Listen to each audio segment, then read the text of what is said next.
The light in the grand chamber of the Cathar conclave was ancient, a cold, silver luminescence that fell from a ceiling of sculpted crystal older than most of the assembled species' recorded histories. It was a light meant for reflection, for solemnity, but today it illuminated only fear. It slicked the chitinous armor of the Grisk hegemons with a nervous sheen, cast long, wavering shadows from the crystalline forms of the silicates of Ohm, and deepened the creases of despair on the weathered, stony face of Arbiter Vorlag. He sat upon the elder dais, his forearms resting heavily on the obsidian plinth, his multifaceted eyes seeing not the assembled delegates of a dozen worlds, but the encroaching darkness that threatened to consume them all. The air, usually thick with the scent of ionized ozone and 100 alien biologies, was thin and sharp with a shared, silent panic. The Vexel Imperium was coming. No, it was not coming. It was already here, a devouring maw closing around the throat of the galaxy's free peoples. A low, resonant thrumming filled the chamber, the sound of the Grisk hegemon shifting his massive weight. His voice, a grinding of rock and gravel, echoed in the strained silence. The reports from the Xylos sector are unequivocal. The Vexel fleet has not been slowed. Their advance is absolute. The Xylan fleet, our most formidable bastion on that flank, has ceased all transmissions. We must assume the worst. He did not need to elaborate on what the worst meant. It was a truth they all knew, a horror they had all witnessed on their long-range sensors and in the fragmented, screaming data bursts of fallen worlds. The Vexel did not conquer, they consumed. They stripped worlds not just of resources, but of life, of history, of memory, leaving behind sterile, silent spheres of rock. They were a galactic plague, and the Conclave was the last island of resistance in a dying sea.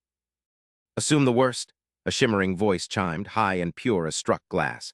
It was Lumina, delegate of the silicates, her crystalline body refracting the chamber's light into 1,000 desperate rainbows. Hegemon, the worst is a foregone conclusion. The question is not what has become of Xylos, but what will become of us. The Vexel Warmaster has made his intentions clear, unconditional assimilation or total extinction. There is no third path. Her words hung in the air, each one a shard of ice. Assimilation into the Vexel Imperium was a fate worse than death, a forced merging into their monstrous, collective consciousness, a loss of self that was the ultimate violation. Arbiter Vorlag's gaze swept across the chamber. He saw the proud warrior races, their mandibles clenched, their talons digging into the armrests of their council floats. He saw the philosopher kings of ancient lineages, their faces grim masks of intellectual defeat. They had debated strategy for cycles. They had pooled their fleets, combined their technological knowledge, and thrown everything they had at the Vexel. It was like throwing pebbles at a tidal wave. The Vexel ships were monstrosities of bioorganic metal, seemingly grown rather than built, and their numbers were a tide that never ebbed.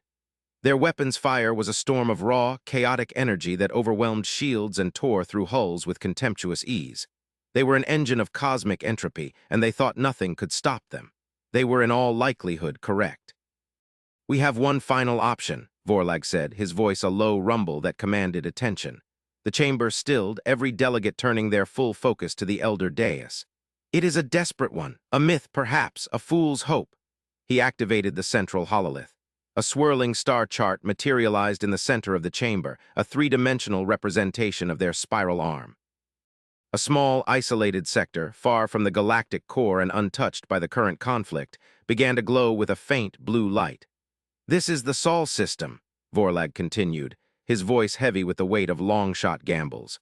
"Home to a species known only in fragmented third-hand accounts as humans." A murmur of disbelief and derision rippled through the delegates. "Humans?" the Grisk hegemon scoffed, his voice dripping with contempt. "Arbiter, we are discussing the survival of all known life, and you bring us fireside stories? They are a reclusive primitive species, pre-FTL by most reliable accounts.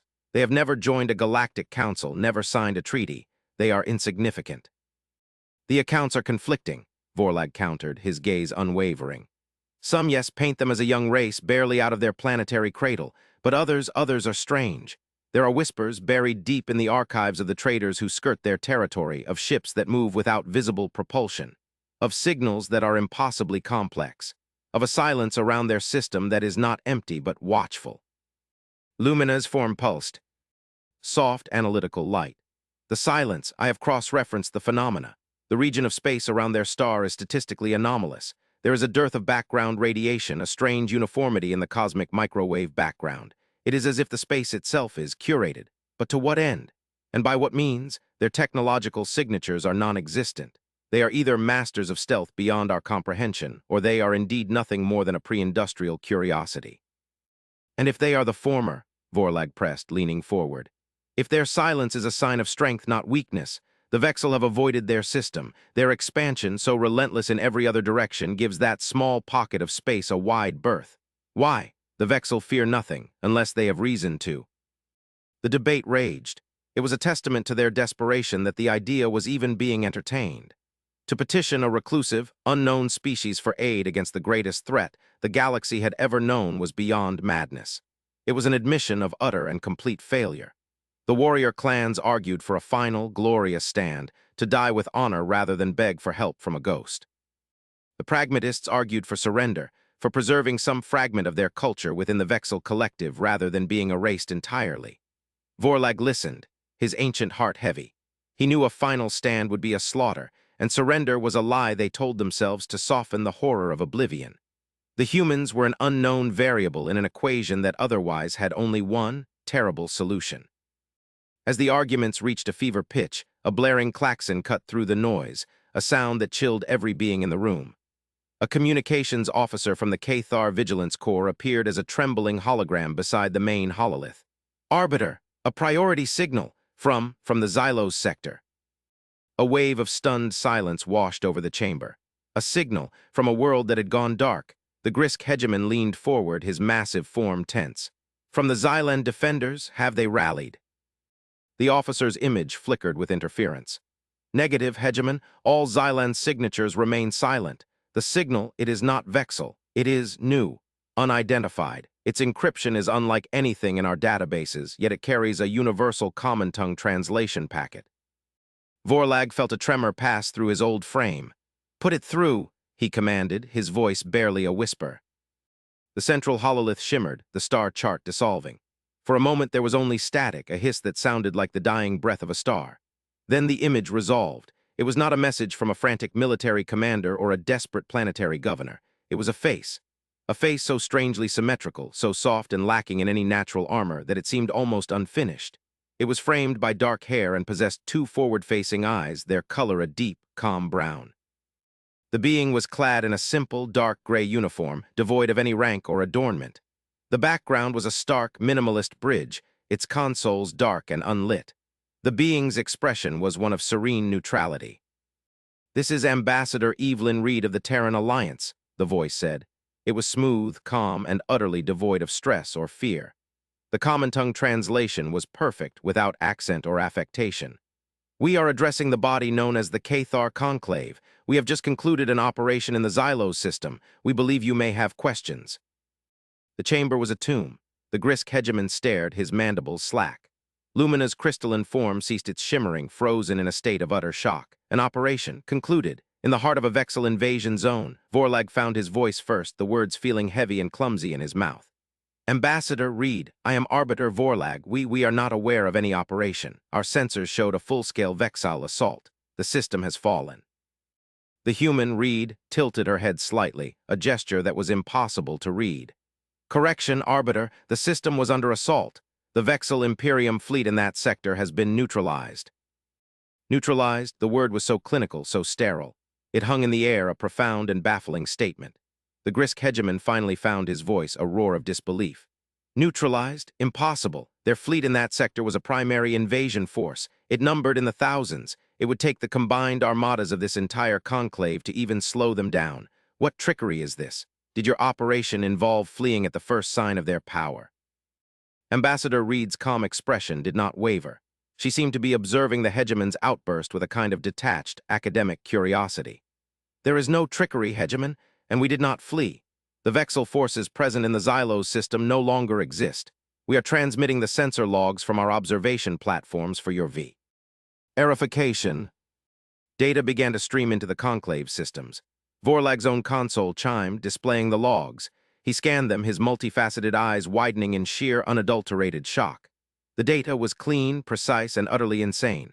It showed the Vexel fleet, a swarm of biometallic horrors descending upon the planet of Xylos. And then, it showed something else. A fleet of ships appearing from nowhere, not from hyperspace jump points or wormhole gates, but simply arriving.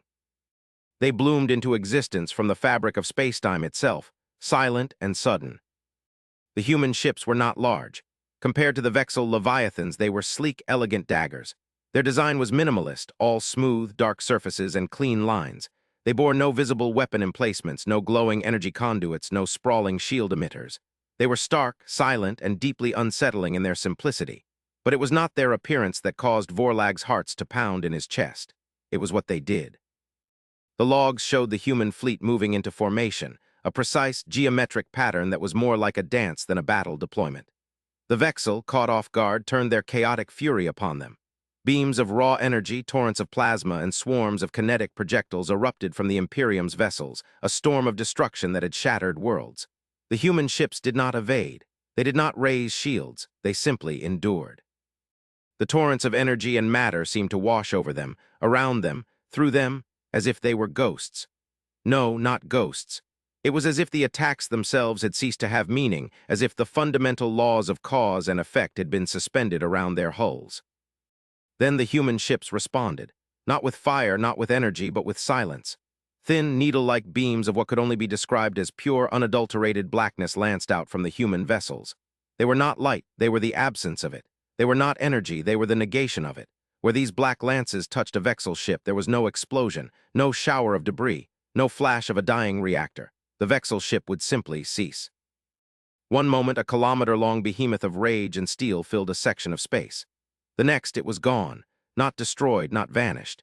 It was as if it had been cleanly excised from reality, leaving behind only the serene, untroubled starlight that had been there before it arrived. The process was repeated, again and again, with a terrifying, dispassionate efficiency. The entire Vexel fleet, a force that had brought the Conclave to its knees, was unmade, ship by ship, in a matter of minutes.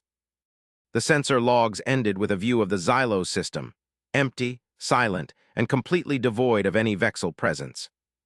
A deep, profound silence descended upon the grand chamber. It was a silence born not of political tension, but of sheer, mind-breaking awe. The Grisk hegemon was slumped in his float, his massive head lowered, the data replaying on his private console. Lumina's form was pulsing with a violent, chaotic light, her crystalline mind struggling to process the impossible physics she had just witnessed. Vorlag stared at the calm, patient face of Evelyn Reed on the hololith. He finally understood the nature of the silence around the Sol system. It was not the silence of emptiness. It was the silence of absolute, untouchable control.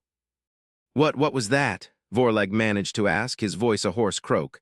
What kind of weapon? We call them continuity drivers, Ambassador Reed explained, her tone as even as if she were discussing meteorology. They do not destroy matter or energy in the conventional sense. They sever a target's causal link to the present timeline. From our perspective, the target is retroactively erased from the moment of impact. It is a permanent solution. Retroactively erased, unmade. Vorlag felt a cold deeper than the vacuum of space seep into his being. This was not warfare, it was cosmic editing. It was a power so fundamental, so absolute, that it bordered on the divine. The Vexel's brutal strength was the rage of a wild beast. This was the calm, quiet lethality of a god. He looked at the human ambassador, at her soft features and her placid expression, and for the first time, he felt a fear that transcended the primal terror the Vexel inspired. It was a philosophical dread, a vertigo that came from staring into an abyss of power he could not comprehend. Why, he asked, the single word encompassing a universe of questions. Why reveal yourselves now? Why help us? What do you want?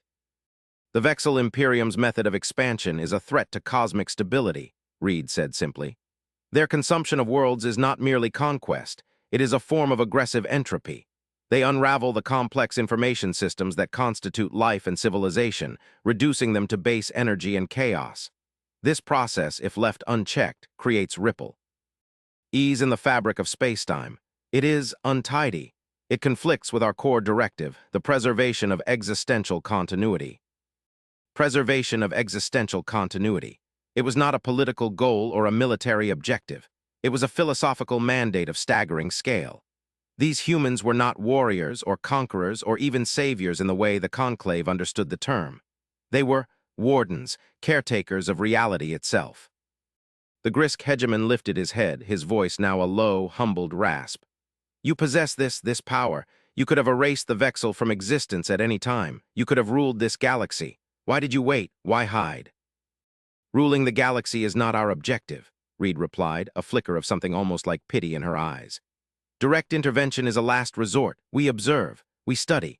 We allow civilizations to follow their own paths to succeed or fail on their own terms. That is the natural order. Intervention is only justified when a force emerges that threatens the integrity of the order itself. The Vexil crossed that threshold. Their existence became a paradox that could only be resolved by its negation. She paused, her gaze seeming to look past the hololith, past the chamber, and into the soul of every being present. We did not strike with mercy, because mercy in this context would have been a form of cruelty to the countless civilizations they would have consumed. Their eradication was a logical and ethical necessity. The title the traitors had given humanity's rumored military echoed in Vorlag's mind, Earth's most fearsome armada. He had imagined massive dreadnoughts and world-shattering cannons. The reality was so much more terrifying. Their power was not in destruction, but in quiet, absolute negation. Their mercilessness was not born of hatred or rage, but of cold, unassailable logic. They had not come as allies in a conventional war. They had come as arbiters to correct a fundamental error in the cosmic equation. The Vexil thought no one could stop them. They had never considered that they would not be stopped, but simply deleted. The War Master will not take this loss lightly, Lumina stated, her voice regaining some of its steady, analytical tone, though it was now laced with a new, profound respect. He will see this as a direct challenge. He will gather his full strength. His grand armada, the one he holds in reserve at his core worlds, it is a force that makes the fleet at Xylos look like a scouting party. He will throw it all at you. We are aware, Ambassador Reed said, her calm composure unshaken. We have been monitoring his movements. We anticipate his response. You cannot fight his entire Imperium, the Grisk hegemon insisted, a note of his old bluster returning, now tinged with genuine concern. Their core worlds are fortresses, their shipyards turn out new leviathans by the hour. Their power is drawn from the very stars they extinguish. You may have won a battle with your reality weapons, but you have started a war against a force of nature. It is not a war, Reed corrected him gently. It is a procedure. The Vexil are a malignancy. We have administered the initial treatment. Now we must excise the tumor at its source. She looked directly at Vorlag, her brown eyes seeming to hold the weight of ages. Arbiter Vorlag, we did not contact you to ask for military aid.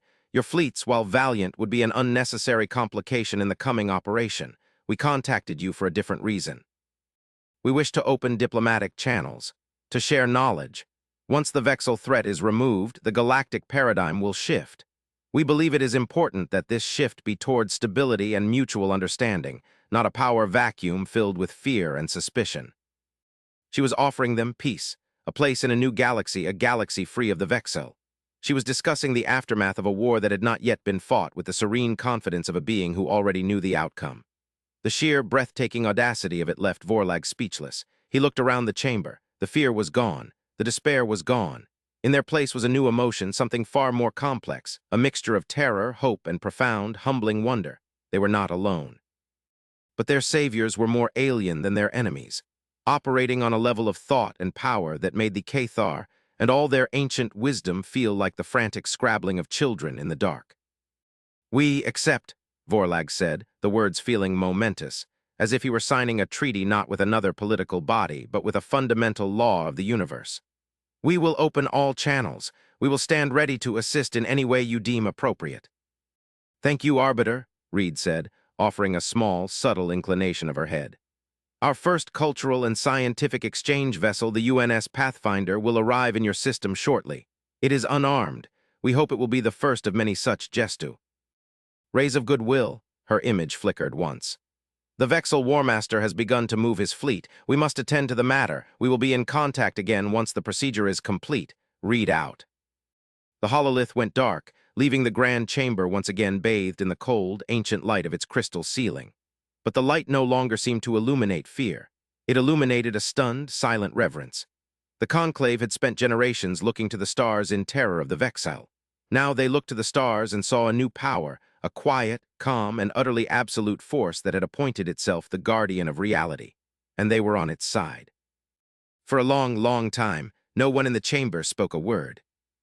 The days that followed were a blur of frenetic activity and profound psychological adjustment for the Cathar conclave.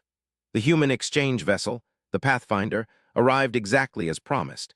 It was a thing of impossible beauty and grace, a seamless silver teardrop that moved through space with the silent poetry of a celestial dancer. It did not dock with their stations. It simply hovered, extending a connection field that allowed for the transfer of personnel and information without physical contact. The humans that came aboard the Cathar home station were like their ambassador, calm, polite, and unnervingly intelligent. They were scientists, linguists, and cultural specialists, and they moved with a quiet confidence that was more imposing than any warrior's swagger. Arbiter Vorlag met personally with the lead xenologist, a man named Dr. Aris Thorn. He was older than Reed, with lines of deep thought etched around his eyes. He and Vorlag spent hours in the Arbiter's private observatory, looking out at the stardusted velvet of space, speaking not of war, but of philosophy, of art, of the mathematics that underpinned music and the biology that gave rise to consciousness. Thorn was fascinated by Cathar history, by their millennia-long journey from primordial ooze to starfaring sentience. He treated their culture not as a curiosity, but as a precious and vital data point in the grand, unfolding story of the cosmos. "Your people have endured," Thorn said, his voice soft but resonant. "You have weathered cosmic radiation, ice ages, societal collapse, and the slow, grinding threat of entropy. You have built this, all of it. It is remarkable, a testament to the persistence of complex information." "We thought our endurance had reached its limit," Vorlag confessed, his gaze fixed on a distant nebula. "We were preparing for our end, then you arrived." He turned to the human, his multifaceted eyes trying to read the man's placid expression. "Your ambassador spoke of a core directive, the preservation of existential continuity.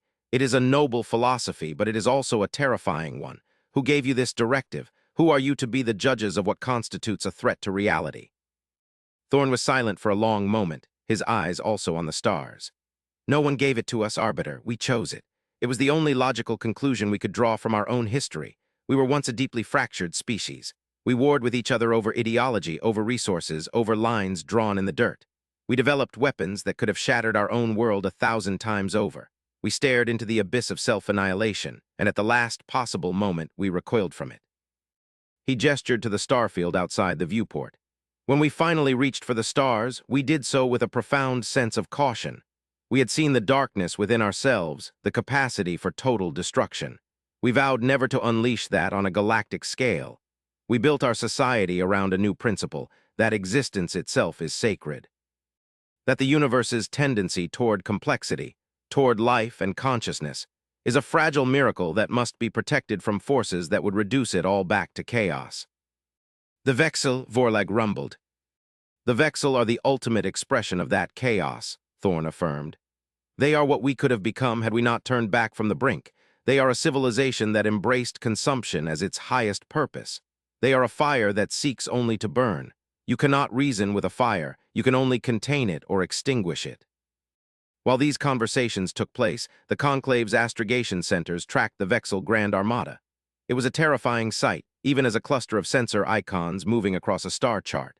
A force so vast it was creating gravitational distortions in its wake, a swarm of pure destructive intent moving toward the Sol system. The Conclave offered their fleets, their knowledge of Vexil tactics, anything that might help. The human liaisons politely but firmly declined.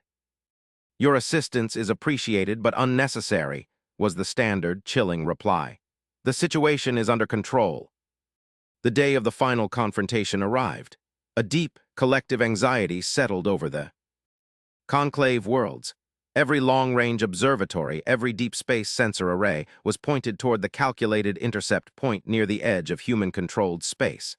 There was no grand speech from humanity, no call to arms. There was only a quiet notification from the human liaisons. "The procedure will commence shortly." On the command deck of the Cathar flagship, Vigilance, Arbiter Vorlag stood with the Grisk Hegemon and Lumina, watching the main tactical display. The Vexil Armada was a blood-red cloud on the screen, vast and menacing. There was no corresponding icon for the human fleet. "Where are they?" the Hegemon grumbled, his claws tapping impatiently on a console. "Are they waiting to ambush them? Surely they do not mean to face that storm head-on."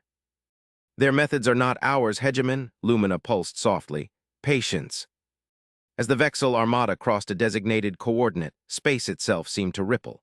There in the path of the ravenous swarm, the human fleet appeared. It was the same as before, a collection of sleek, dark, silent ships blooming into reality as if from a dream. But this time there were more of them. An armada. Not a massive, sprawling fleet like the Vexels, but a perfectly ordered, geometrically precise formation that radiated an aura of immense, disciplined power.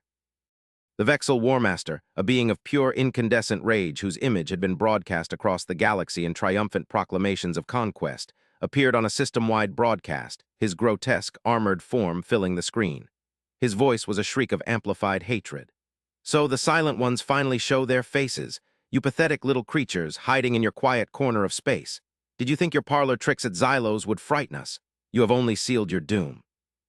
Witness the full might of the Imperium. We will not just consume your world, we will tear it apart atom by atom. We will feast on the ashes of your pathetic civilization. The human fleet did not respond. No broadcast was returned. No shields were raised. They simply held their perfect formation, silent and waiting. The Vexel Armada surged forward, unleashing a wave of destruction that defied description. It was not a volley, it was an apocalypse. A wall of energy and ordnance that blotted out the stars, a tsunami of pure annihilation. On the bridge of the Vigilance, the Cathar officers flinched, even though they were light years away. It was a level of firepower that could crack a planet's crust. And it did nothing. The wave of destruction washed over the human fleet, and the ships remained untouched, unharmed, their dark hulls placid and undisturbed. It was not that they had absorbed the energy or deflected it. It was as if the attack itself had been a phantom, a ghost with no substance. A new voice, calm and male, echoed from the human fleet, broadcast on the same universal channel the Vexel Warmaster had used. It was not a defiant shout, but a clear, level statement. Vexel Imperium, you have been classified as a Tier 1 existential threat. Your civilization is predicated on a philosophy of terminal consumption, which is incompatible with the continuity of stable reality. This is your final notification. Your existence is hereby nullified. Then the human armada acted. In perfect unison, every ship fired its continuity driver. A forest of black lances, a wave of pure negation erupted from the human formation. It was not a chaotic barrage, but a precisely targeted, sweeping pattern. The front lines of the Vexel Armada simply vanished. A vast swathe of ships, hundreds of the most powerful vessels in the galaxy, were excised from reality in a single, silent instant. No explosions, no light, no sound. Just a sudden, shocking emptiness, where a moment before there had been an army. The Vexel formation, for the first time in its history, faltered. Confusion and something like fear rippled through their fleet. They fired again, a desperate, frantic barrage. And again it had no effect.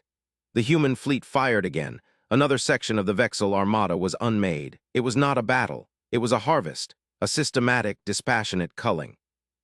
The Warmaster's shrieks of rage turned to screams of disbelief, then to pleas, then to curses.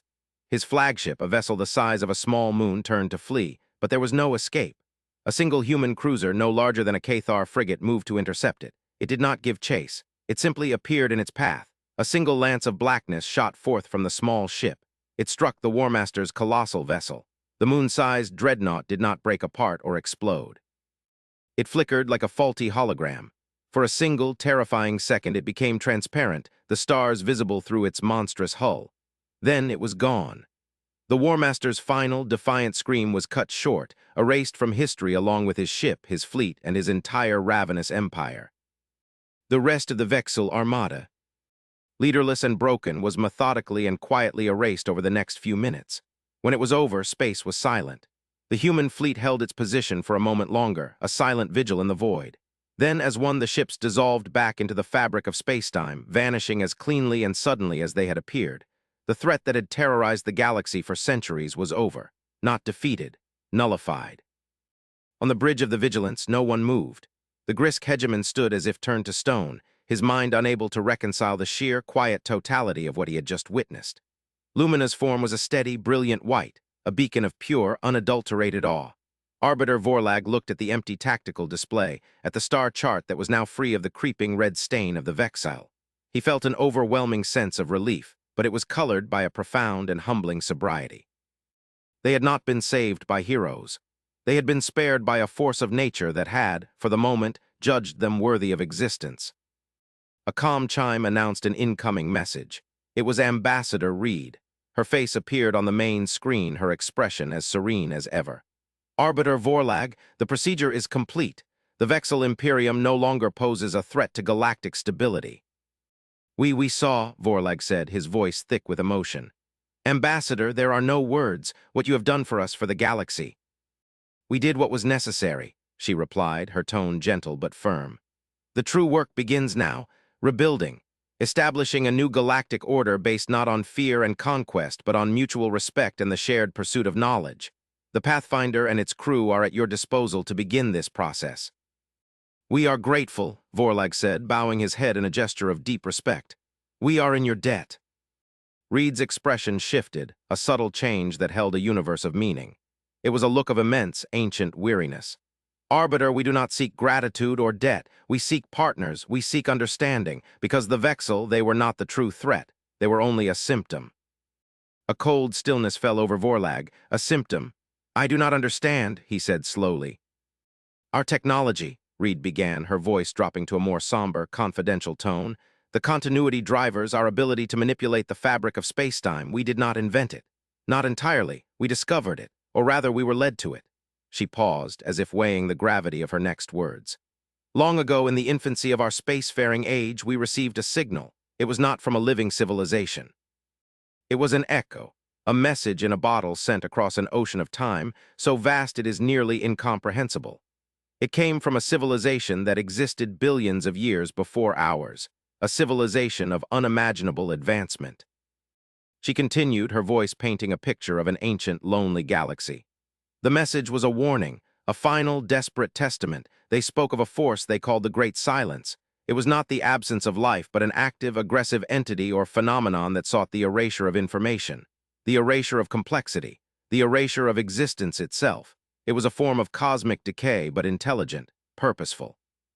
It moved across the universe, and where it passed, galaxies did not just die, they became simple, uniform. Their fundamental constants altered, their capacity to support life and complexity erased forever. Vorlag felt the floor shift beneath him, a threat that could erase galaxies.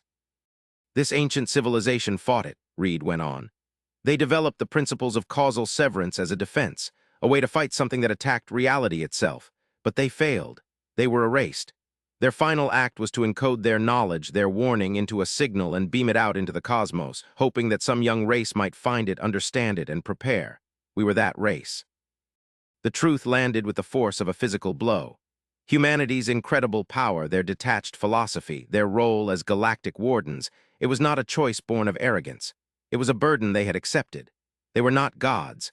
They were soldiers in a war so ancient and so vast that the Vexil were merely a meaningless skirmish on its forgotten frontiers. The Vexil, Reed concluded, her calm eyes now filled with a profound gravity, their chaotic, consumptive nature was an echo of the Great Silence's true purpose, a faint harmonic of a much greater destructive principle. We believe the silence is stirring again, or perhaps it is merely getting closer. Our long-range instruments have detected anomalies, voids between galaxies where there should not be voids, a subtle, creeping uniformity in the cosmic background radiation. The signs are there, just as the ancient message predicted. She looked at Vorlag, and for the first time he saw not a powerful arbiter of reality, but an ally, a fellow traveler in a suddenly much larger and more terrifying cosmos. We stopped the Vexil to stabilize our region of space, Arbiter, to prepare it, to build an alliance of civilizations strong enough and united enough to face what is coming. We cannot do it alone. The burden is too great for one species to bear. The fight for existence itself has just begun. The transmission ended. Arbiter Vorlag stood in the silence of his flagship's bridge, staring at the star chart. The galaxy, which had seemed so vast and infinite just moments before, now felt small, fragile. A single precious island of light and life in an encroaching, silent darkness. He thought of humanity, the reclusive, quiet species the Conclave had dismissed as myth. They had not been hiding from the galaxy. They had been standing watch over it, preparing for a storm beyond all imagining. Their fearsome armada had not struck without mercy to conquer, but to cleanse, to ready the field for a battle that would decide the fate not of an empire or a species, but of reality itself. And now they had invited the Cathar and all the children of the Conclave to stand with them. He felt the weight of that invitation, the terror and the honor of it, settle upon his ancient shoulders. The war was over, and the true war had just begun.